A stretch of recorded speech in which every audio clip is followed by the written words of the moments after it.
সুমাস কিচেনে আবারও সবাইকে স্বাগতম। আজকের রেসিপিটি যারা টক ঝাল মিষ্টি খেতে খুব পছন্দ করেন তাদেরই জন্য। আজকে তৈরি করব বোম্বাই অথবা নাগা মরিচের আচার। এই আচারটি ভাত, খিচুড়ি অথবা পোলাওয়ের সাথে খেতে ভীষণ ভালো লাগে। চলুন শুরু করা যাক। এখানে আমি বোম্বাই মরিচ নিয়েছি বেশ কিছু। মরিচগুলোকে ধুয়ে ছোট ছোট টুকরো করে কেটে নিচ্ছি, আর এই কাজটি অবশ্যই গ্লাভস পরে করতে হবে। কড়াইতে দিয়ে দিচ্ছি 1 কাপ পরিমাণে সরিষার তেল। তেলটা হালকা গরম হয়ে এলে এর মধ্যে দিয়ে দিচ্ছি 1/2 কাপ পরিমাণে কুচানো রসুন। রসুনগুলো গরম তেলের মধ্যে নাড়াচাড়া করে মিনিট খানেকের মতো হালকা ভেজে নিচ্ছি। এবারে এর মধ্যে দিয়ে দিচ্ছি 2 কাপ পরিমাণে কাঁচা আম ছোট ছোট টুকরো করে কেটে নেওয়া। দিচ্ছি 1 চা চামচ পরিমাণে লবণ, 1/2 চা চামচ হলুদের গুঁড়ো এবং দিচ্ছি 1 টেবিল চামচ পরিমাণে সরিষার গুঁড়ো। আপনি চাইলে সরিষাটাকে ব্লেন্ডারে ব্লেন্ড করেও নিতে পারেন ভিনেগার দিয়ে। একটু নেড়ে চেড়ে এবারে দিয়ে দিচ্ছি 1 কাপ পরিমাণে সাদা ভিনেগার।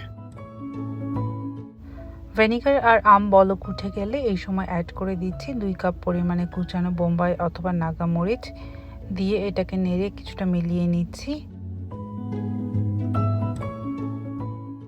এবারে দিয়ে দিচ্ছি 2 টেবিল চামচ পরিমাণে চিনি।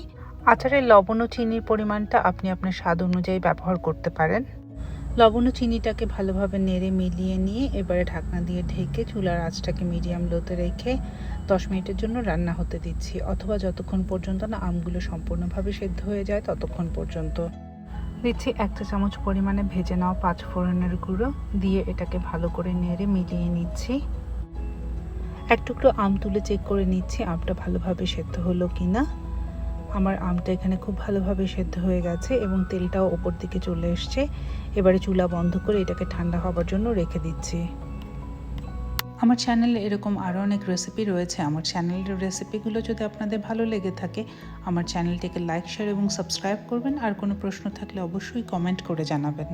ঠান্ডা করা আচার একটি কাচের বয়ামে ভরে রোদে না দিয়েই 1 বছরের মতো ঘরে রেখে ব্যবহার করা যাবে।